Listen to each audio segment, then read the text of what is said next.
हाँ, नमस्कार मित्रों, सभी का स्वागत पीके एडवांस स्टडी पर। आप सभी का मैं पंकज शर्मा आप सभी का हार्दिक स्वागत करता हूं। हम दोस्तों हिंदी इस चैनल पर पढ़ रहे थे और हिंदी में दोस्तों हमारा जो विषय चल रहा था वह था दोस्तों वर्ण। इसलिए दोस्तों आप सभी जल्दी से लाइव आ जाए और हम अपनी क्लास स्टार्ट करने वाले हैं, तो तुरंत आप दोस्तों लाइव आ जाएं एक बार।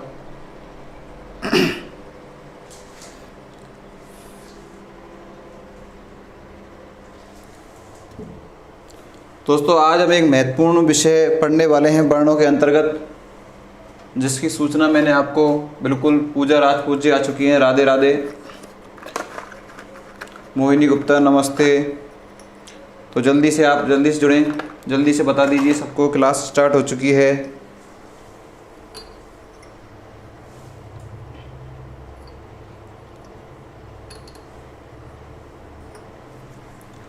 बिल्कुल जो आए एक बार प्रेजेंट कर दें, ताकि देखो मैं जल्दी से 2 मिनट में क्लास स्टार्ट करने वाला हूं आपकी, और महत्वपूर्ण टॉपिक आप सभी के समक्ष लाने वाला हूं।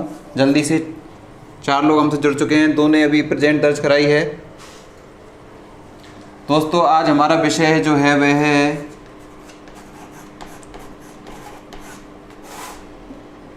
उच्चारण स्थान।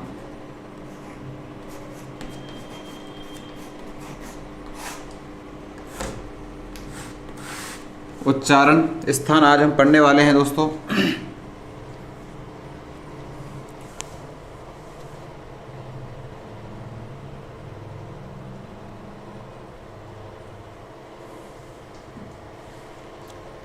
देखिए मित्रों, आपको हम प्राय इसकी चर्चा पहले कर चुके हैं, कुछ सामान्य चर्चाएं हम इससे संबंधित कुछ कर चुके हैं जो हमने वर्णों को प्रारंभ किया था। दोस्तों स्वरों का और जो व्यंजन है दोनों का जो प्रत्येक वर्ण है उनका उच्चारण किस स्थान से होता है, उन स्थानों की दोस्तों हम यहाँ पर चर्चा करने वाले हैं। और आपको मैं बता दूं कि ये उच्चारण स्थानों से निश्चित रूप से प्रश्न आना है। निश्चित रूप से उच्चारण स्थानों से चाहे वो किसी भी लेवल की एग्ज़ाम हो, प्रश्न निश्चित रूप से दोस्तों आता है। चाहे आप रीट की तैयारी कर रहे हो, पटवार की तैयारी कर रहे हो, एसआई, हाईकोर्ट या अन्य किसी जिसमें हिंदी विषय आता हो, वहाँ पर दोस्तों उच्चारण स्थानों से प्रश्न आपको निश्चित रूप से मिलते हैं। तो दोस्तों आज इस विषय को हम गंभीर रूप से पढ़ेंगे। रीट वालों के लिए यहाँ पर विशेष रूप से मैं आपको बता दूँ, यहाँ पर उनका डबल फ़ायदा होने वाला है, क्योंकि उनके हिंदी में भी यह विषय है और संस्कृत में भी यह विषय है। तो हिंदी और संस्कृत दोनों को यहाँ पर समेकित यानी दोनों को शामिल करते हुए हम दोनों को एक ही तरह से पढ़ेंगे, अर्थात संस्कृत के माध्यम से हम यहाँ हिंदी के जो उच्चारण स्थान उनको पढ़ने का प्रयास करेंगे। और दोस्तों प्राय हिंदी में भी संस्कृत के जो तरीका है, संस्कृत का जो तरीका है उसी के माध्यम से हिंदी में भी ये सामान्य रूप से पढ़ाया जाता है। तो आपके हिंदी और संस्कृत दोनों के लिए समान रूप से उपयोगी है। साथ ही साथ में जो अन्य कॉम्पिटिशन्स की तैयारी कर रहे हैं उनके लिए भी यह महत्वपूर्ण है। दोस्तों बिल्कुल शिव सिंह राजपूत जी भी आ चुके हैं, मोहिनी, पूजा, प्रीति सभी लोग आ चुके हैं और धीरे धीरे हमसे जुड़ने लगे हैं लोग। तो हम प्रारंभ करते हैं दोस्तों उच्चारण स्थान। दोस्तों उच्चारण स्थान से संबंधित मैं आपसे चर्चा करूँ उससे पहले मैं आपको बता दूं कि जो उच्चारण स्थान है उनकी जानकारी मैं थोड़ी सी पहले आपको दे देता हूं। देखिए दोस्तों, सबसे पहले मैं आपको बता दूं, सबसे पहले जो हमारा उच्चारण स्थान आता है दोस्तों, आपको चलो यहाँ इस तरीके से बताता हूँ। आप सभी ने ये के वर्ग पढ़ा है, सभी ने के वर्ग के बारे में सभी लोग जानते हैं, बिल्कुल इसकी चर्चा हम कर चुके हैं। के वर्ग के बाद में दोस्तों एक वर्ग हमने पढ़ा था, कौन सा? चे वर्ग। के वर्ग के बाद में हमने चे वर्ग पढ़ा था दोस्तों। इसके बाद में के, चे, टे, फिर इसके बाद में पढ़ा था हमने दोस्तों टे वर्ग। इसके बाद में दोस्तों हमने पढ़ा था त वर्ग, और लास्ट में हमने देखा था पे वर्ग। दोस्तों अगर आपको ये 5 याद हैं तो आपको ये समझ लीजिए कि आपको 5 उच्चारण स्थान याद हो चुके हैं। अगर आपको 5 का क्रम याद है तो आपको यह भी याद हो जाएगा कि 5 जो उच्चारण स्थान है वो हमारे मुख में किस तरह से किस क्रम में है, वो आपको स्वतः ही याद होने वाला है। दोस्तों आप बस वीडियो को देखते जाएं। देखिए दोस्तों कैसे मैं आपको यहाँ से याद कराने वाला हूँ उच्चारण स्थानों को। सबसे पहले दोस्तों आपको याद क्या करना है, आप सभी को याद है कि ये जो क्रम है हमारा फिक्स है, इस क्रम में हमें किसी तरह का कोई क्रम इसका चेंज नहीं करना है, ऐसे कि ऐसे हमें क्रम में ध्यान रखना है। के वर्ग, चे वर्ग, टे वर्ग, ते वर्ग, पे वर्ग। मैंने आपको बताया था कैसे पे के माध्यम से आप इसे याद कर सकते हैं। तो देखिए दोस्तों, सबसे पहले के वर्ग, और के वर्ग में दोस्तों आप जानते हो कितने वर्ण होते हैं? 5 वर्ण होते हैं। कितने वर्ण होते हैं दोस्तों? 5। और 5 आपके सामने उच्चारण स्थान मैंने वो जो वर्ग हैं वो मैंने आपको लिख दिए हैं। तो दोस्तों सबसे पहले जो हमारे मुख का जो उच्चारण स्थान है दोस्तों, वह कहा जाता है कंठ को। किसको कहा जाता है दोस्तों? कंठ को। तो दोस्तों 1 नंबर पर ये है, 2 नंबर पर ये है, 3 नंबर पर ये है, 4 नंबर पर ये है, और ये किस नंबर पर है? 5 नंबर पर। अब दोस्तों मैं आपके सामने उच्चारण स्थानों का क्रम लिखने जा रहा हूँ। उच्चारण स्थानों का क्रम मैं आपको लिखने जा रहा हूँ। देखिए दोस्तों, 1 नंबर, 2 नंबर, 3 नंबर, 4 नंबर और 5 नंबर। 5 उच्चारण स्थान आपको स्वतः ही उंगलियों पर ऑटोमेटिक याद हो जाएंगे, किसी तरह का आपको प्रयास नहीं करना पड़ेगा। बिल्कुल शिव कुमारी गुप्ता, राधे राधे, अंशाम मीना जी, बिल्कुल नमस्कार। 5 उच्चारण स्थान आपको ऑलरेडी याद हैं अगर आप इस विधि से आप पढ़ोगे तो। देखिए दोस्तों, सबसे पहले हमारा है के वर्ग, और सबसे पहले दोस्तों हमारा जो उच्चारण स्थान आता है वो आता है कंठ। कौन सा आता है? आप देख लीजिए, कंठ से हमारे उच्चारण स्थान प्रारंभ होते हैं। तो सबसे पहले हमारा दोस्तों कौन सा आता है? कंठ। मैं यहाँ पर पहले नंबर पर लिख रहा हूँ दोस्तों, कौन सा? कंठ। मैंने उच्चारण स्थान यहाँ पर लिख दिया है।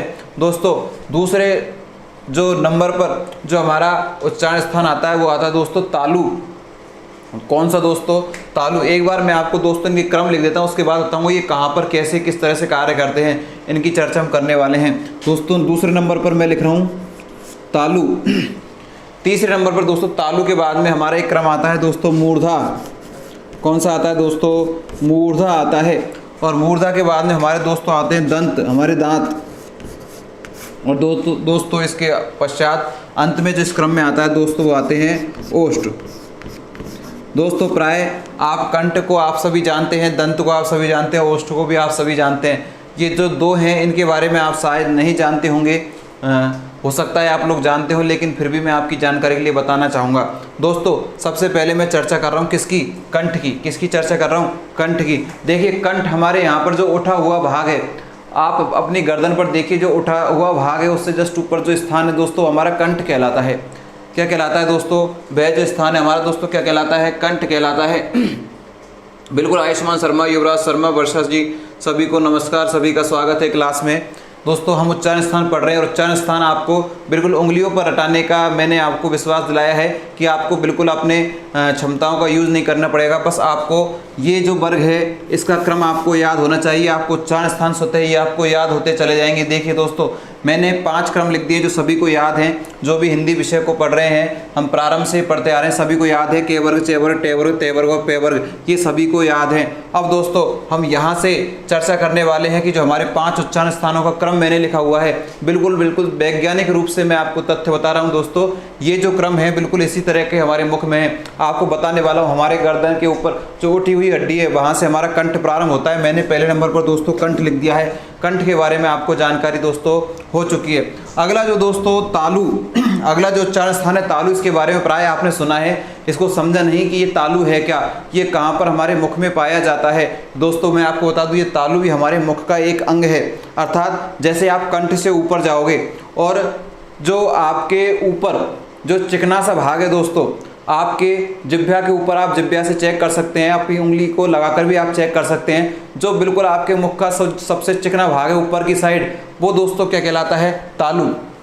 दोस्तों और प्रैक्टिकल करके बता दूं मैं आपको कि जब अपन सुबह विद्यालय जाते हैं, सुबह कहीं और अपन ऑफिस वर्क में जाते हैं, कहीं किसी अन्यत्र कार्य से हम जाते हैं और सुबह सुबह हम जल्दी में हमें लेट हो रहा है और हम जल्दी जल्दी से दोस्तों चाय पी जाते हैं, जल्दी से चाय पी कर जाते हैं, कोई गर्म पेय पी कर जाते हैं। तो दोस्तों उस गर्म पेय से जो भाग हमारा सबसे पहले जलता है, जो भाग हमारा सबसे पहले जलता है दोस्तों, वह भाग कौन सा होता है?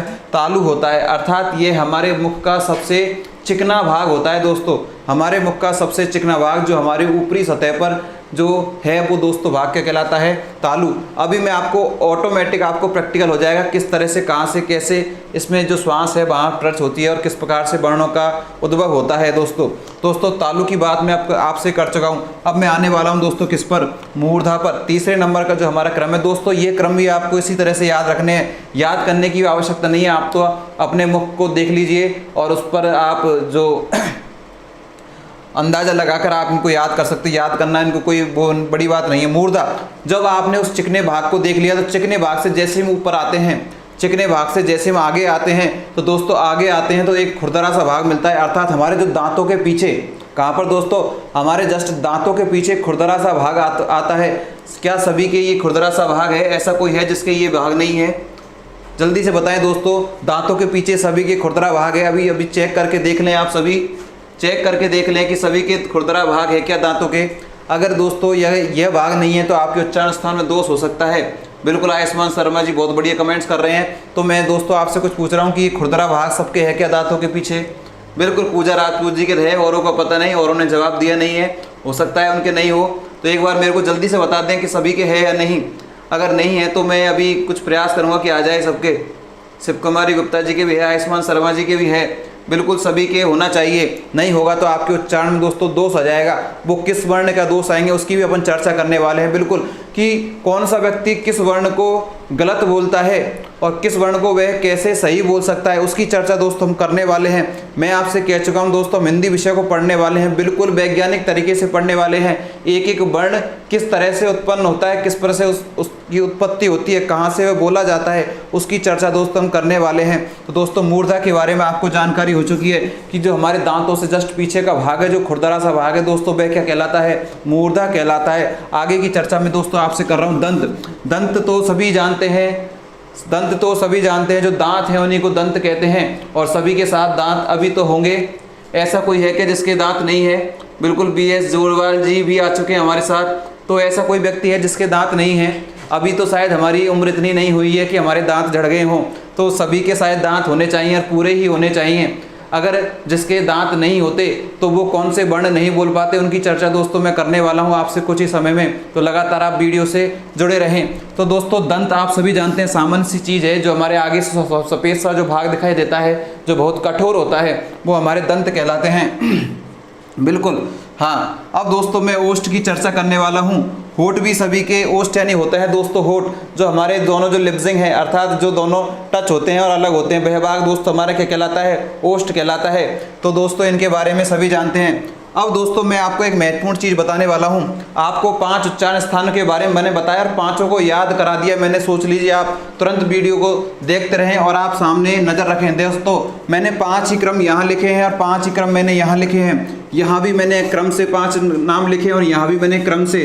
कैसे क्यों इनका क्रम है ये भी मैंने आपको बताया कि कहाँ पर कंठ है, कहाँ पर तालु है, कहाँ पर मूर्धा है, कहाँ पर दंत है, कहाँ पर ओष्ठ है, आपको बता चुका हूँ दोस्तों। निश्चित रूप से आपको प्रश्न यहाँ से मिलने वाला है आपकी एग्जाम में। तो दोस्तों आपको कुछ नहीं करना, बस आपको यूँ मिलाना है, आपको यूँ मिलाना है दोस्तों। अब आपके दोस्तों मैं आपको कितने वर्ण बता चुका हूँ, 25 वर्णों की मैं आपसे चर्चा कर चुका हूँ। आप सभी जानते होंगे कि प्रत्येक वर्ग में कितने वर्ण होते हैं दोस्तों? 5 वर्ण होते हैं। कितने वर्ण होते हैं दोस्तों? 5 वर्ण प्रत्येक वर्ग में होते हैं। अर्थात के वर्ग के जितने भी सारे वर्ण हैं वो कहाँ से बोले जाते हैं दोस्तों? कंठ से बोले जाते हैं। चे वर्ग के जितने वर्ण हैं वो कहाँ से बोले जाते हैं दोस्तों? तालु से बोले जाते हैं।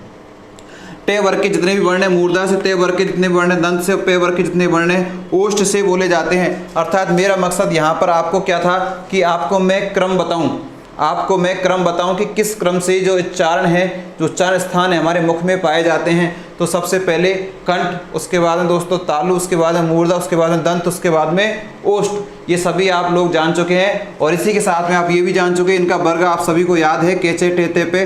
और इनके सामने बस कुछ नहीं करना, ये यहाँ से बोले जाते हैं, ये यहाँ से, ये यहाँ से, ये यहाँ से, यहाँ से। अब दोस्तों आपसे किसी प्रकार का कोई प्रश्न पूछ लिया जाए कि मान लीजिए आपसे पूछ लिया कि जे वर्ण का उच्चारण स्थान है, जे वर्ण का उच्चारण स्थान है, आपके सामने ये ऑप्शंस आ गए। तो दोस्तों आपको कुछ नहीं करना, आपको पता है जे वर्ण किस में आता है? चे वर्ग में आता है। तो चे वर्ग का कहाँ से संबंध है? तालु से संबंधित है। अर्थात जो जे वर्ण का उच्चारण स्थान है वो क्या है? तालु है।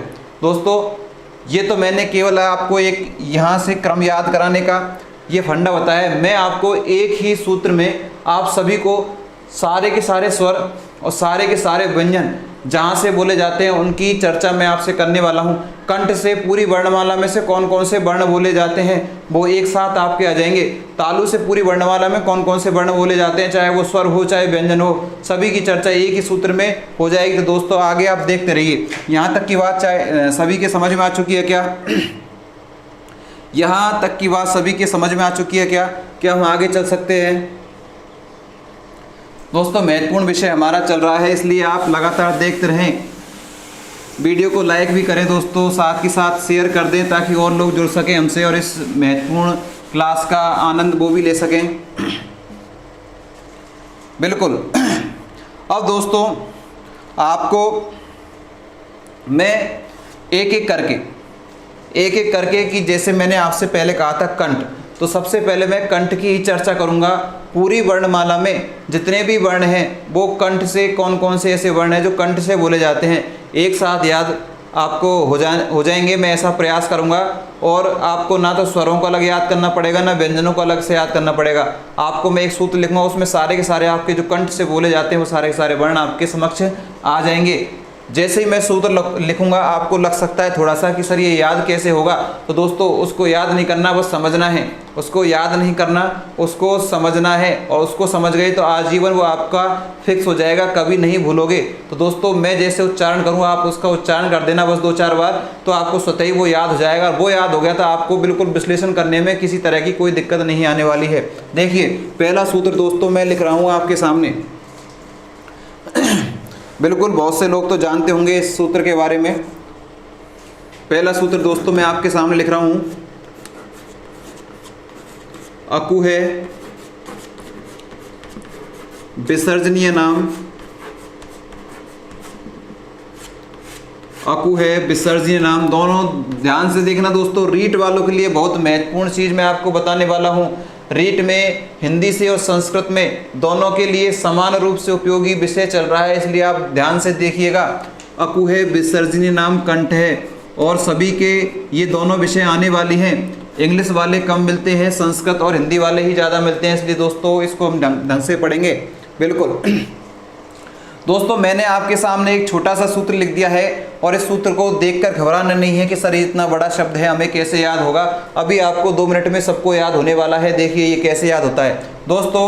हमें क्या करना है, बस हमें इस सूत्र को 4 बार अपने आप मन में बोलना है। क्या बोलना है दोस्तों? अकु है विसर्जनीय नाम, अकु है विसर्जनीय, बस इतना से याद कर लो।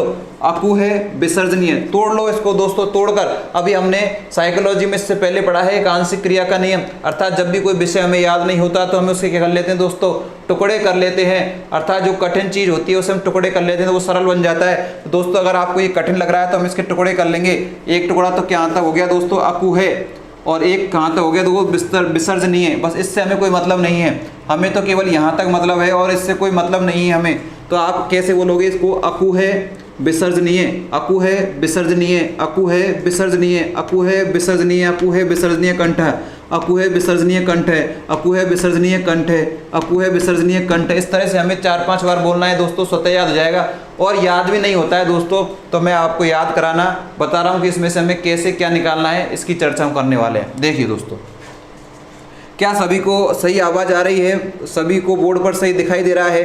किसी तरह की कोई समस्या हो तो आप मुझे तुरंत बता सकते हैं कि हमें साफ नहीं दिखाई दे रहा है या आवाज़ में कोई मिस्टेक लग रही है, तो आप मुझे बता दीजिएगा तुरंत, मैं उसका समाधान करने का प्रयास करूँगा। देखिए दोस्तों, आपको इसमें करना क्या है? इसमें दोस्तों आपको कुछ नहीं करना, आपको स्टार्टिंग से चलना है। कहाँ से चलना है दोस्तों? स्टार्टिंग से चलना है। देखिए दोस्तों, स्टार्टिंग में क्या लिखा हुआ है?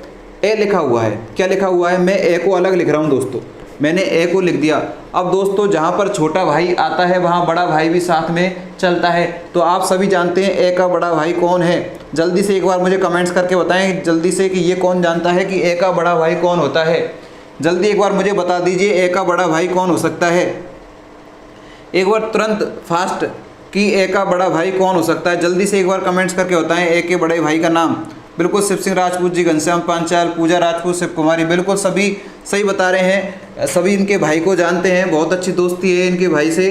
तो ए का दोस्तों बड़ा भाई इनके साथ में चलता है, अर्थात ए आ गया तो मतलब क्या आना चाहिए इनके साथ में? आ इनके साथ में आना चाहिए। अब दोस्तों कु आ चुका है। अब मेरा प्रश्न आपसे दोस्तों, जो जल्दी उत्तर देगा मैं उसको मान लूँगा बिल्कुल वो हिंदी की क्लास में बिल्कुल मन से कार्य कर रहा है। कु का मतलब क्या होता है दोस्तों? कु, मैं केवल इस कु का मतलब पूछ रहा हूँ आपसे, कु का मतलब क्या होता है दोस्तों? जल्दी से बता दीजिए कु का मतलब, जल्दी बताएं दोस्तों। मैं इसको आपको बता चुका हूँ कि कु का मतलब क्या होता है, जल्दी बताएं मित्रों, समय नहीं लगना चाहिए। कु का मतलब क्या होता है? मैं इसको आपको अच्छी तरह से बता चुका हूँ। कू कू कू का मतलब, बिल्कुल शिव कुमारी, पूजा राजपूत, अतुल मुदगल जी बिल्कुल सही बता रहे हैं। कू का मतलब पूरा के वर्ग होता है दोस्तों।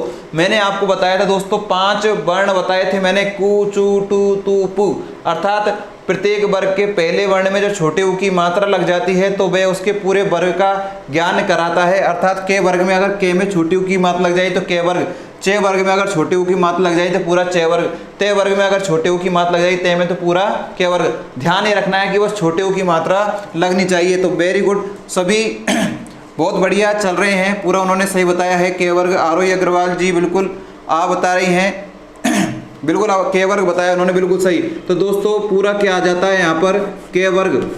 दोस्तों मैं एक एक क्रम से चल रहा हूँ, मैं यहाँ तक पहुँच चुका हूँ कू तक। ए का वर्ण लिख दिया मैंने, कू का मतलब पूरा मैंने क्या लिख दिया दोस्तों, के वर्ग। अब दोस्तों अगला वर्ण आपको दिखाई दे रहा है, अगला वर्ण दोस्तों कौन सा है, कू के बाद में दोस्तों आपको वर्ण दिखाई दे रहा है, अगला वर्ण कौन सा दिखाई दे रहा है। तो मैं है को यूँ की यूँ यहाँ लिख देता हूँ।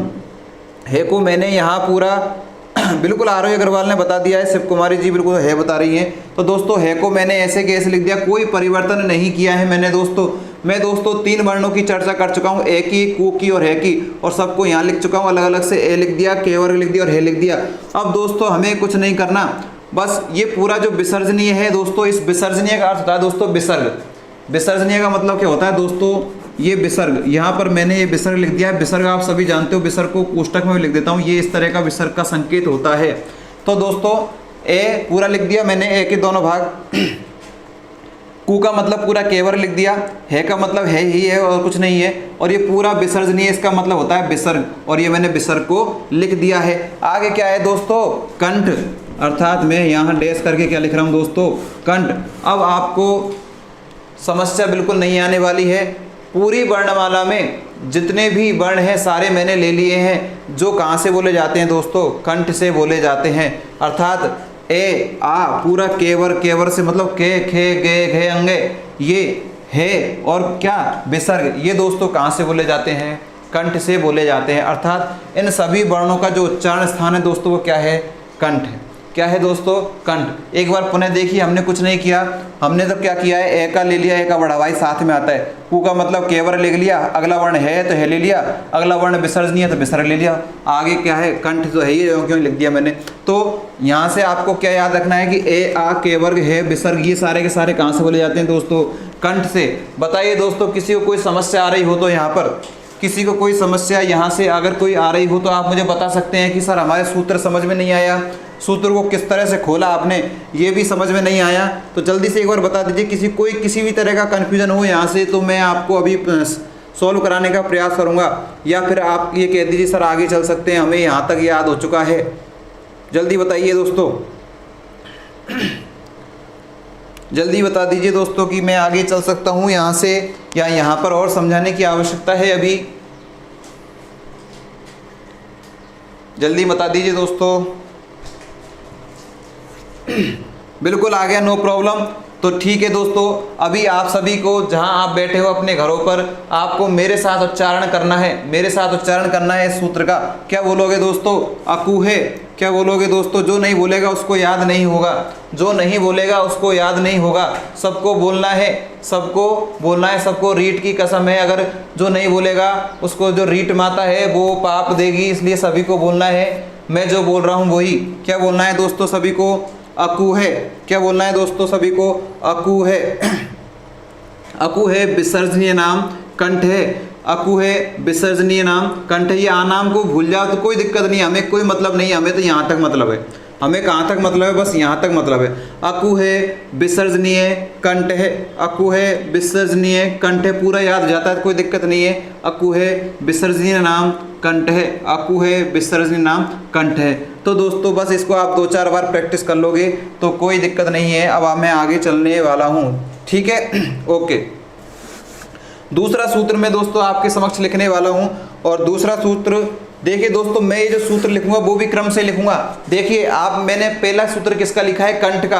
अब बता दीजिए इसके बाद कौन सा नंबर आने वाला है, जल्दी से आप मुझे कमेंट्स करके बताएं। अब मैं किसका सूत्र लिखूंगा कंठ के बाद में, एक बार जल्दी बताएं, मुझे पता चल जाएगा कि आपको ध्यान है जो चीज़ मैं बताना चाह रहा हूँ। कंठ के बाद में किसका नंबर आता है, कंठ के बाद में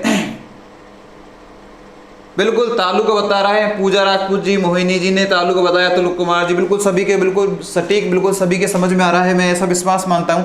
अब दोस्तों इससे भी छोटा सूत्र हमारे समक्ष आने वाला है और वो देखिए मैं आपके समक्ष लिखने वाला हूं। दूसरा सूत्र है दोस्तों हमारा इचु यशानाम तालु। दूसरा सूत्र दोस्तों आपके समक्ष आ चुका है, इचु यशानाम तालु।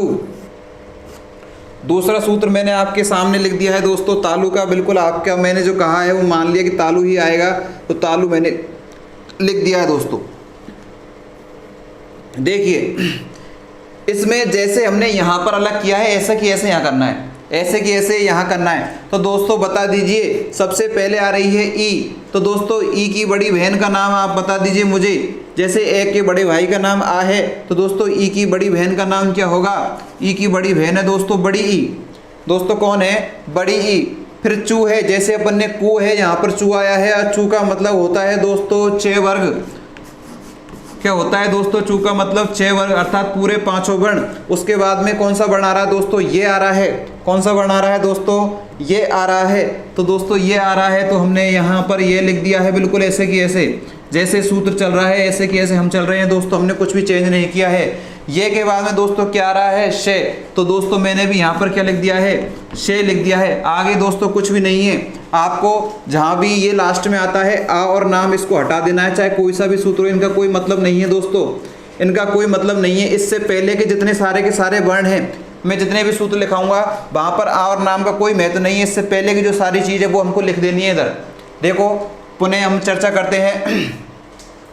बिल्कुल इच्छु यशानाम तालु, हाँ बिल्कुल सभी बहुत बढ़िया चल रहे हैं, सभी के समझ में आ रहा है। देखिए दोस्तों मैंने कुछ नहीं किया, ई लिखा है, ई के साथ में इसकी बड़ी बहन आती है, दोनों साथ में चलती हैं दोस्तों। ये चू है, चू का मतलब दोस्तों क्या है? 6 वर्ग है। चू का मतलब दोस्तों क्या है? 6 वर्ग है। इसके बाद में दोस्तों ये आया है, तो ये आया है तो मैंने यहाँ पर ये लिख दिया। इसके बाद में दोस्तों शे आया है, से तालब विशकार दोस्तों, तो ये वाला शे लिख दिया। अर्थात ये कहाँ से बोले जाते हैं दोस्तों? तालु से। तो दोस्तों ये हो गए आपके कौन से वर्ण? ऐसे वर्ण जो कहाँ से बोले जाते हैं? तालु से बोले जाते हैं। आपके समक्ष मैंने लिख दिए हैं। क्या यहाँ पर किसी को कोई समस्या है क्या? यहाँ पर किसी को कोई समस्या है क्या? यहाँ पर किसी को कोई समस्या है क्या? जल्दी से बताएं दोस्तों, आगे चलें। यहाँ तक याद हो चुका है तो कुछ नहीं करना। इचु यशानाम, इचु यशानाम, इचु यशानाम तालु, इचु यशानाम तालु, इचु यशानाम तालु। यहाँ पर किसी को समस्या दोस्तों नहीं आनी चाहिए। ठीक है आगे चलें। बिल्कुल 2 सूत्र दोस्तों हमारे चुके हैं, 2 स्थान कंप्लीट हो चुके हैं, सभी को याद हो जाने चाहिए। यहाँ से किसी प्रकार की कोई दिक्कत नहीं आनी चाहिए। आगे दोस्तों मैं तीसरा लिखने जा रहा हूँ, आप स्क्रीनशॉट ले लीजिए, जल्दी से तुरंत ले लीजिए। मैं इसको साफ कर रहा हूँ दोस्तों।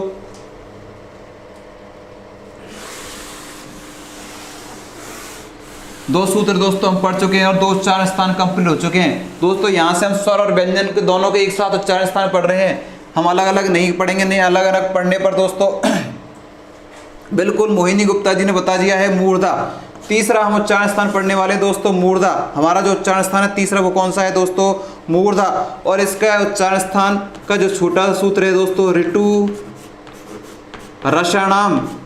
दोस्तों छोटे छोटे से सूत्र आने वाले हैं। ऋतु रसाणाम मूर्धा, ऋतु रसाणाम मूर्धा। ये मैंने आपके सामने एक सूत्र लिखा है छोटा सा मूर्धा का।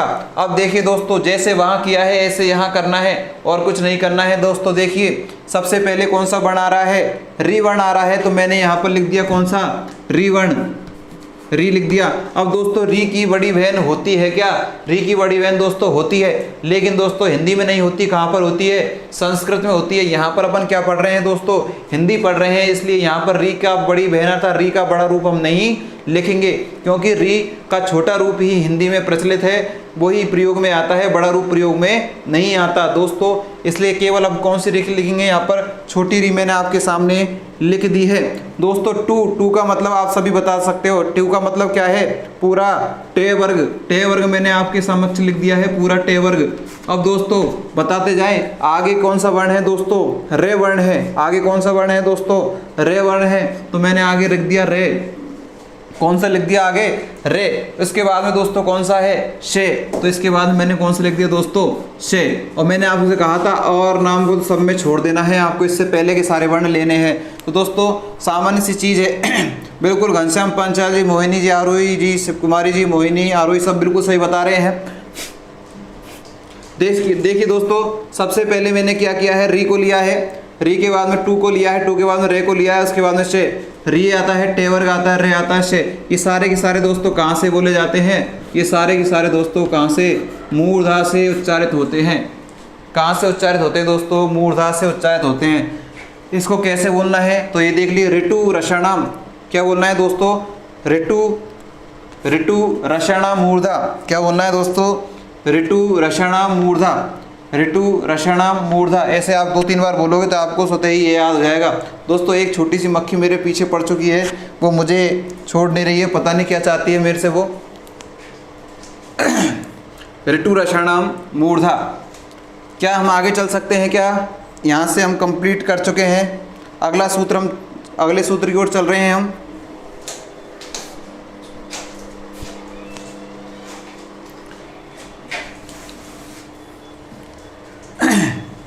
हाँ बिल्कुल, हम दोस्तों चौथे सूत्र की ओर चल रहे हैं। चौथा सूत्र जल्दी से बता दीजिए कौन सा आने वाला है, चौथा सूत्र कौन से आने वाला है, जल्दी बताएं, जल्दी बताएं। चौथा सूत्र हमारा किसका आने वाला है, बिल्कुल दंत, मोहिनी जी ने बता दिया है, दंत पहला सूत्र चौथा सूत्र आने वाला है। दोस्तों इसको याद करना है हमें, री तू ले सा नाम, री तू लसा नाम दंतः, ऋतु दशानाम दंतः। दोस्तों आपको मैंने एक छोटा सूत्र पुनः लिख दिया है, ऋतु लशानाम दंत है। अब दोस्तों आपको करना क्या है, और इस सूत्र को छोटा हम बना सकते हैं। कैसे बना सकते हैं दोस्तों, ये जो री है दोस्तों हिंदी में प्रयुक्त नहीं होती, ये जो री है ये हिंदी में प्रयुक्त नहीं होती दोस्तों। तो इसको हम यहाँ से हटा सकते हैं, इसको यहाँ से हम हटा सकते हैं, इसका हमारा यहाँ पर कोई तात्पर्य नहीं है। हिंदी जब हम संस्कृत पढ़ेंगे, जब इसकी चर्चा करेंगे तो दोस्तों इसको आप हटा ही दीजिए, जो आपका जो सूत्र है और छोटा हो जाएगा, आपका सूत्र और छोटा हो जाएगा दोस्तों। क्या हो जाएगा, तुलसानाम दंत है। क्या हो जाएगा दोस्तों, तुलसानाम दंत है। ये जो री लिखी है मैंने, ये दोस्तों संस्कृत में प्रयुक्त होती है। कहाँ पर दोस्तों, संस्कृत में इसका प्रयोग होता है, इसलिए अपन ने इसको इसमें नहीं मिलाया है। ठीक है दोस्तों, या आपको हिंदी में कितना सा याद रखना है, तुलसानाम दंत है, तुलसानाम दंत है। बस छोटा सा सूत्र मैंने आपके सामने लिख दिया है, तुलसानाम दंत है। हाँ देखिए, तुलसानाम दंत में क्या आता है, देखो पहले सबसे पहले कौन सा आ रहा है, तू आ रहा है। कौन सा आ रहा है, तू का मतलब आप सभी जानते हैं, तू का मतलब क्या होता है दोस्तों, ते वर्ग होता है। कौन सा होता है दोस्तों, ते वर्ग। ते वर्ग के बाद में दोस्तों अगला वर्ण कौन सा आ रहा है, ले आ रहा है। कौन सा आता है, ले वर्ण आ रहा है। और ले के बाद में दोस्तों क्या आ रहा है, से आ रहा है। तो से वर्ग मैंने से लिख दिया, अंत में कुछ नहीं है। आ और नाम को तो हमको प्रत्येक में से हटाना है। आगे क्या है दोस्तों, दंत। आगे क्या है दोस्तों, दंत। अब छोटा सा सूत्र हमें याद हो चुका है, तुलसानाम दंत है। अर्थात इसमें कौन कौन से वर्ण आते हैं, ते वर्ग, ले और से। ते वर्ग, ले और से, इनका उच्चारण दोस्तों कहाँ से होता है, दंत से होता है, दांतों से होता है, इसलिए दोस्तों इन्हें दंत वर्ण कहा जाता है। तो यहाँ भी कोई समस्या वाली बात आपको नहीं आने वाली है। 2 बार इसको उच्चारण कर सकते हो आप, तुलसानाम दंत है, तुलसानाम दंत है। संस्कृत के लिए हम इसको स्पेशल पढ़ते हैं, इसमें री और जुड़ जाता है दोस्तों, लेकिन संस्कृत जब हम पढ़ेंगे तब इसकी चर्चा करेंगे। री को अभी हम क्यों बाहर लें फालतू में। ठीक है दोस्तों, क्या यहाँ तक आपकी समझ में आ चुका है, क्या यहाँ तक आपकी समझ में आ चुका है क्या, ऋतुलसानाम दंते से तक समझ में आ चुका है क्या दोस्तों। आगे चल सकते हैं यहाँ से, किसी कोई समस्या नहीं, ठीक है। तो चलो आगे चल रहे हैं, यहाँ तक मैंने आपकी चर्चा कर ली है। मैं अगला आपके सामने लिख रहा हूँ 5वां सूत्र। 5वां सूत्र मैं आपके सामने लिख रहा हूँ। देखिए दोस्तों, उपपद्यमानीय नाम,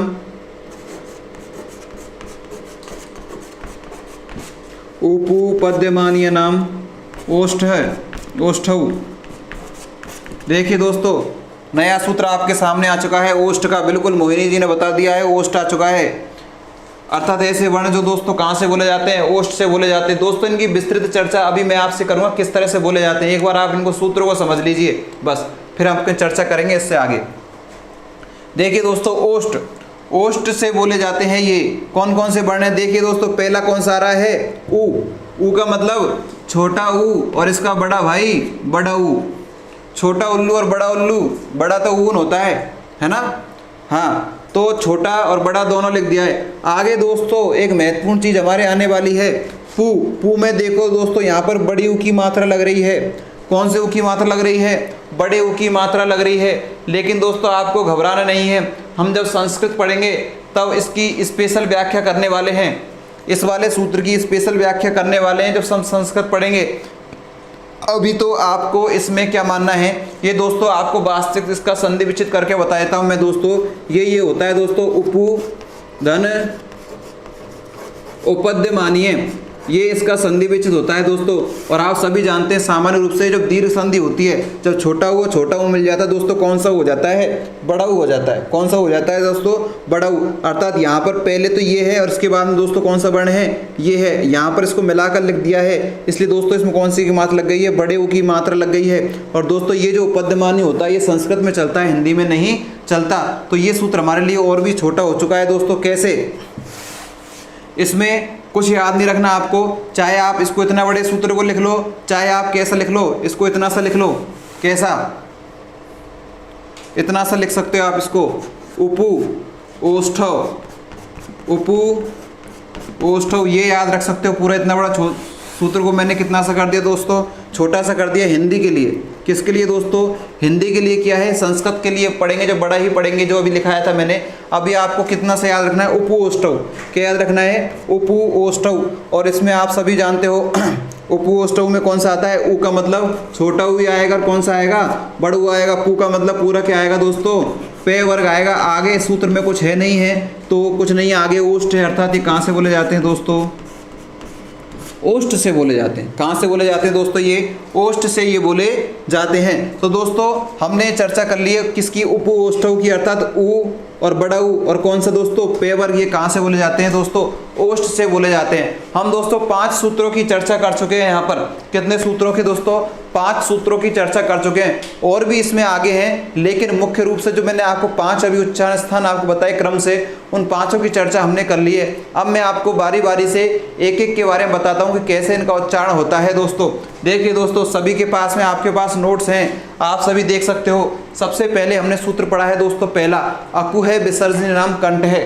कौन सा पढ़ा है दोस्तों, पहला सूत्र पढ़ा है, जिसमें हमने पढ़ा है दोस्तों ये जो के वर्ग है ये कहाँ से बोला जाता है दोस्तों, कंठ से बोला जाता है। दोस्तों आपको विश्वास नहीं हो तो आप अपने कंठ पर हाथ रखिए, कंठ पर अपना अंगूठा रख लीजिए दोस्तों। कंठ पर जब आप अपना अंगूठा रखोगे और जब जो कंठ से जो सारे के सारे वर्ण जो उच्चारित होते हैं, कौन कौन से, ए आ के वर्ग है और विसर्ग, ये सारे के सारे जो वर्ण दोस्तों कहाँ से उच्चारित होते हैं, कंठ से। आप इनका उच्चारण कर सकते हो, के, खे, गे, घे, ने। आप देखिए आपके अंगूठे में थोड़ी सी गूंज उत्पन्न होगी, घोष उत्पन्न होगा, कंपन उत्पन्न होगा आपके अंगूठे में। आप यहाँ पर लगा कर देख सकते हैं, के, खे, गे, घे, ने। आप अपने कंठ पर अंगूठा लगाइए और उच्चारण करके देखिए दोस्तों, तो आपको पता चल जाएगा वास्तव में ये कहाँ से उच्चारित हो रहे हैं, कंठ से ही उच्चारित हो रहे हैं। क्या ऐसा सबको अनुभूति हो रही है क्या ऐसी सबको अनुभूति हो रही है क्या कि के वर्ग का जो उच्चारण करते हैं, ओम मंगलम बिल्कुल जुड़ चुके हैं, पे वर्ग बिल्कुल आ चुका है, इनका भी बिल्कुल स्वागत है ओम मंगलम जी का भी। तो दोस्तों कंठ से उच्चारित होता है। अब दोस्तों उसके बाद में हमने दूसरा जो पढ़ा था, दूसरे में हमने दोस्तों मैं आपको बता दूं हिंदी विषय हम पढ़ रहे हैं। कौन सी विषय, हिंदी विषय पढ़ रहे हैं, लेकिन हिंदी विषय में भी हम उच्चारण स्थानों को संस्कृत के सूत्रों के माध्यम से बहुत सरलतम रूप में पढ़ रहे हैं। हमने संस्कृत के जो सूत्र है उनको छोटा रूप प्रदान किया है, बहुत सरल रूप प्रदान किया है, बिल्कुल क्रमबद्ध तरीके से हम पढ़ रहे हैं, जहाँ पर हमें रटने की आवश्यकता बिल्कुल नहीं है, हमें केवल समझने की आवश्यकता है। तो दोस्तों जल्दी से बता दीजिए दूसरा जो हमने उच्चारण स्थान पढ़ा है वो कौन सा पढ़ा है, तालु पढ़ा है दोस्तों। कौन सा पढ़ा है, तालु। कौन सा पढ़ा है, तालु। और दोस्तों तालु में वर्ण आता है चे वर्ग। कौन सा आता है दोस्तों, चे, छे, जे, झे, ये, चे, छे, जे, झे, ये। दोस्तों इन वर्णों को बोलने पर क्या होता है, जो आपके मुख का सबसे चिकना भाग है, आपके मुख का जो सबसे चिकना भाग है, अर्थात तो आपके ऊपर जो चिकना भाग है वहाँ वो जो स्थान है दोस्तों वो कहलाता है तालु। क्या कहलाता है दोस्तों? तालु। आप जब चे छे जे वाली लाइन बोलोगे तो दोस्तों आपकी जीभ थोड़ी सी ऊपर उठेगी और ऊपर उठकर दोस्तों आपके उस चिकने वाले भाग पर लगेगी। कहाँ पर लगेगी? जो आपके मुख का सबसे चिकना भाग है ऊपर की साइड। तो आप बोलकर देख सकते हो, आपकी जीभ ऊपर उठेगी और चिकने वाले भाग पर लगेगी। देखो बोलकर देखिए, चे छे जे झे ये बोलकर देखिए दोस्तों। सभी को बोलना है, जो नहीं बोलेगा उसको रीट माता पाप देगी, इसलिए सभी को बोलना है। जो नहीं बोलेगा उसको याद नहीं होगा। सभी को बोलना है जैसे मैं बोलवा रहा हूँ आपसे, चे छे जे झे ये इन वर्णों का जो उच्चारण करते हैं दोस्तों तो हमारी जो जिह्वा है ऊपर उस तालु वाले भाग पर लगती है और वहाँ से इनका उच्चारण होता है। अगला दोस्तों हमने चर्चा की थी मूर्धा की। आपके सामने सारे वर्ण मैंने मूर्धा के लिखे हुए हैं। मूर्धा मैं आपको बता चुका हूँ दोस्तों, हमारे मुख के अर्थात दंत के पीछे जो वाला भाग, खुरदरा सा जो भाग है दंत के पीछे और तालु से आगे, दंत के पीछे और तालु से आगे जो खुरदरा भाग है दोस्तों वह क्या कहलाता है? मूर्धा कहलाता है। अर्थात हम इन वर्णों को जब बोलते हैं तो हमारी जिह्वा कहाँ पर लगती है? उस वाले भाग पर लगती है। कैसे लगती है उसकी चर्चा मैं आपसे कर रहा हूँ दोस्तों। हम बोलते हैं टे वर्ग। तो टे वर्ग में वो दोस्तों जब हमारी वायु फेफड़ों से निकलती है और फेफड़ों से निकलकर जब हमारी जिह्वा पर आती है, जिह्वा हमारी दोस्तों उल्टी हो जाती है। जिह्वा हमारी बिल्कुल उल्टी हो जाती है और उल्टी होकर उस मूर्धा वाले भाग पर लगती है ऊपर की साइड। जिह्वा पहले उल्टी होगी और उल्टी होकर कहाँ गोल घूम जाएगी जिह्वा। जिह्वा गोल घूमकर ऊपर मूर्धा वाले भाग पर लगेगी और वहाँ से बोलने जो उच्चारित होंगे वो शब्द आपके सामने लिखे हुए हैं दोस्तों। आप बोलकर देखिए, टे टे ठे डे ढे ने। अर्थात जब आपकी जिह्वा कैसी होगी? गोल होगी, टे गोल होकर ऊपर लगेगी। क्या ऐसा सभी के साथ हो रहा है? क्या ऐसा सभी के साथ हो रहा है कि जिह्वा सभी की गोल हो रही है और गोल होकर ऊपर लग रही है? एक बार जल्दी से बताएं, सभी प्रैक्टिस कर रहे हैं या नहीं कर रहे? दोस्तों इस क्लास का महत्व यही है, मैं आपको बिल्कुल सारी चीज़ प्रयोगात्मक रूप से बताऊंगा, सभी को प्रयोग करके बताऊंगा कि वास्तव में ऐसा होता है या नहीं। बिल्कुल सभी के साथ ऐसा हो रहा है। बिल्कुल वेरी गुड, सभी प्रैक्टिस कर रहे हैं। और जो प्रैक्टिस कर रहा है दोस्तों उसको याद करने की आवश्यकता नहीं है। उससे जैसे ही एग्जाम में प्रश्न आया, बताइए टे का उच्चारण स्थान क्या है, उसने कुछ नहीं किया, उसने केवल एग्जाम में मन में उच्चारण करके देख लिया टे का उच्चारण किया। उसे पता है मूर्धा मेरी इस जगह पर है और यहाँ मेरी जीभ टच हो रही है, तो आंसर उसका तुरंत आ जाएगा। और आंसर क्या आ जाएगा उसका? मूर्धा आ जाएगा दोस्तों। तो दोस्तों हमारा मूर्धा वाला पोर्शन हमारा कंप्लीट हो चुका है। ऐसे ही सारे वर्णों को उच्चारण हम कर सकते हैं। आगे दोस्तों हमने पढ़ा है दंत। दांत को सभी जानते हैं, सभी क्लोजअप करते हैं, बढ़िया सबके दांत चमकते हैं। तो दोस्तों ये जो दांत हैं इनसे ये वर्ण उच्चारित होते हैं। कैसे होते हैं इनकी चर्चा कर रहा हूँ दोस्तों। जब इन वर्णों को उच्चारण करते हैं तो जो हमारी जिह्वा है दांतों के स्पर्श करती है। किसके स्पर्श करती है दोस्तों? हमारी जो जिह्वा है, हमारी जो जीभ है दांतों के स्पर्श करती है। आप बोलकर देख लीजिए, ते थे दे धे ने, सबको बोलना है दोस्तों, सभी को बोलना है। ऐसा जो कोई भी नहीं रहना चाहिए जो नहीं बोल रहा है, सभी को बोलना है। बिल्कुल युवराज शर्मा जी अपने दांतों के माध्यम से आप वर्ण बोलकर देखिए, ते थे दे धे ने। अगर आपके दांत नहीं है दोस्तों तो आप तराजू नहीं बोल सकते। आपके दांत नहीं है दोस्तों तो आप थर्मस नहीं बोल सकते। आपके दांत नहीं है दोस्तों तो आप दवात शुद्ध नहीं बोल सकते।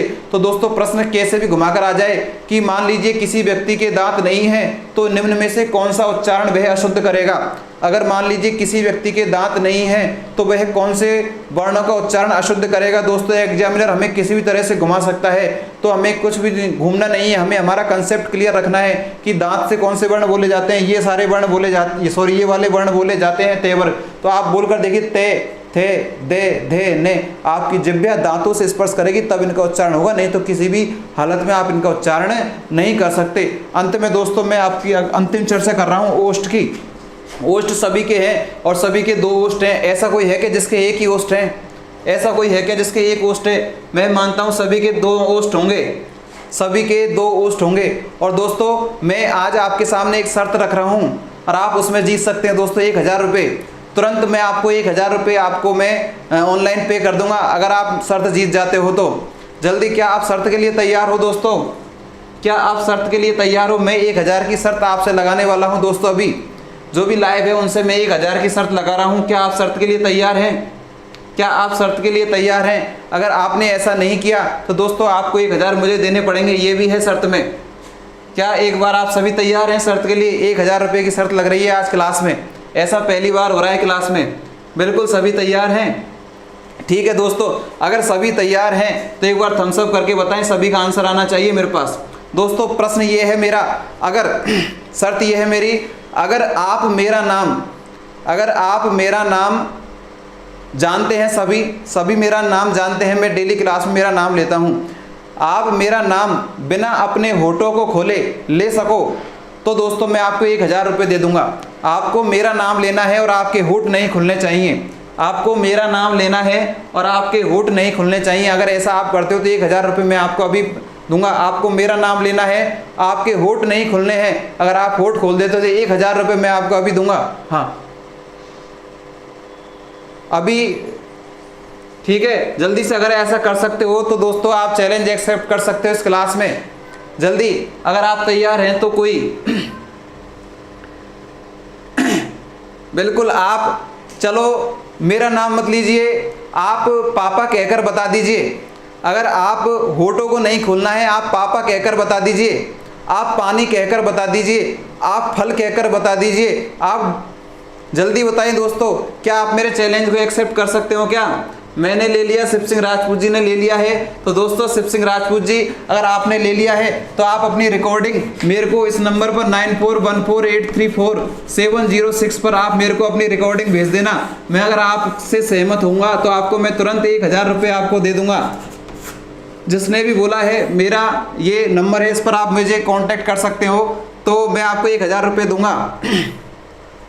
मन में नहीं लेना है, नहीं, बिल्कुल मन में नहीं लेना है। मैं आपसे कह रहा हूँ, मुझे आवाज़ कैसे आएगी मुझे तो पता चलना चाहिए। मन में तो हम कुछ भी कर सकते हैं, मन की बात हम नहीं सुन सकते दोस्तों। जब हमारे विचार हैं वो हमारे मस्तिष्क में रहते हैं, जब तक बाहर नहीं आएंगे तब तक हम उन्हें नहीं सुन सकते। इसलिए मैं आपसे कह रहा हूँ कि ऐसे वर्ण जो कहाँ से बोले जाते हैं दोस्तों, ओष्ठ से। ऐसा नहीं हो सकता, बिल्कुल।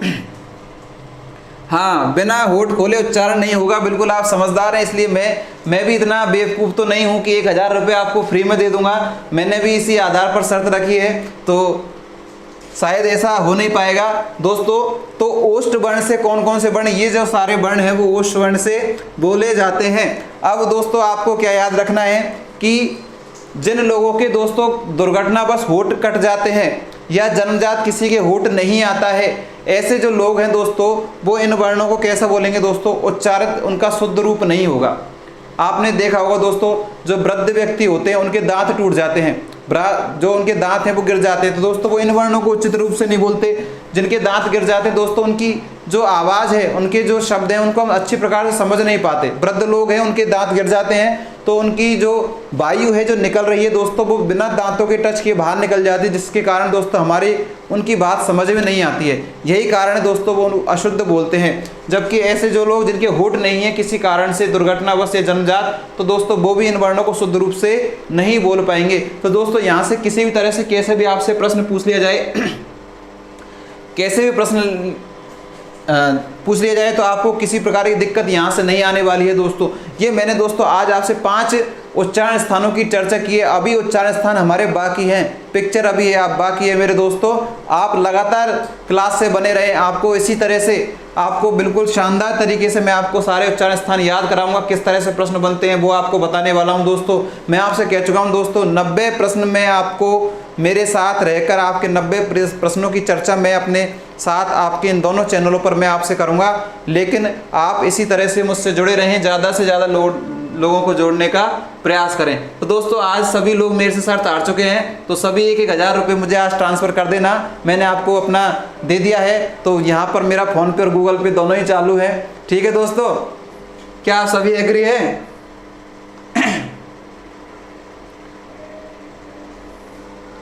हाँ चलो कोई बात नहीं, थोड़ा सा एंटरटेनमेंट के लिए मैंने कहा था, ऐसा कोई कुछ नहीं है। बस मुझे तो आपको किसी भी तरह से याद कराना है, वो मैंने याद कराने का आपसे प्रयास किया है। ये तो सब सारी मजाक की बातें हैं, तो निश्चित रूप से आपको ऐसा ये समझ में आया होगा, ऐसी मैं आशा करता हूँ। एक बार जल्दी से बता दीजिए, आप सभी को ये समझ में आ चुकी है कि आज की क्लास उच्चारण स्थानों की? जल्दी से एक बार बताएं दोस्तों। बिल्कुल शिव सिंह राजपूत जी की आ चुकी है। 1000 क्या 1 लाख दे दें आपको, तो ये देखिए दोस्तों, आरोही अग्रवाल हमें 1 लाख देने के लिए भी तैयार है। ऐसे हमारे स्टूडेंट्स हों तो फिर क्या कमी। बिल्कुल मोहिनी गुप्ता जी, सभी के समझ में बिल्कुल आ चुकी है। तो दोस्तों आज की क्लास में हम इतना ही पढ़ेंगे। कलम इससे अगला पार्ट अर्थात इसी के विषय में हम चर्चा करेंगे दूसरे पार्ट में, जिसमें हम कोशिश करेंगे कि हमारे कल ये उच्चारण स्थान समाप्त हो जाएं, वर्णों का जो हमारा विषय पूरा कंप्लीट हो जाए। इसके बाद में अगला विषय हमारा संधि, जो महत्वपूर्ण विषय, उसकी हम चर्चा करेंगे। वो तभी समझ में आएगा दोस्तों जब इनको हम देख पाएंगे। तो जो आज चैनल से नए जुड़े हैं, जिन्होंने पूरी क्लास नहीं देखी है, वो पुनः वर्ण की सारी क्लास देख लें। उसके बाद में हम दोस्तों जब संधि को पढ़ेंगे तो निश्चित रूप के आपके समझ में आएगा। अगर आपने ये वर्ण की सारी क्लासें देखी हैं तो आपका दायित्व बनता है सारी क्लास आप वर्ण की देखें। उसके बाद में जब हम परसों से नया विषय हमारा चालू करेंगे संधि, तो आपके जो मानसिकता है बिल्कुल संधि से संबंधित जो आपकी क्लियर रहेगी और आपके आसानी से समझ में आ सकेगा। तो सभी का बहुत बहुत धन्यवाद जिन्होंने क्लास देखी। जो भी क्लास देख रहे हैं दोस्तों, वीडियो को लाइक ज़रूर करें, शेयर करें, सब्सक्राइब ज़्यादा से ज़्यादा अपने फ्रेंड सर्कल में करवाएं, उनको शेयर करें, अपने FB व्हाट्सएप सभी पर आप ज़्यादा से ज़्यादा शेयर करें। धन्यवाद आप सभी का। Thank you class.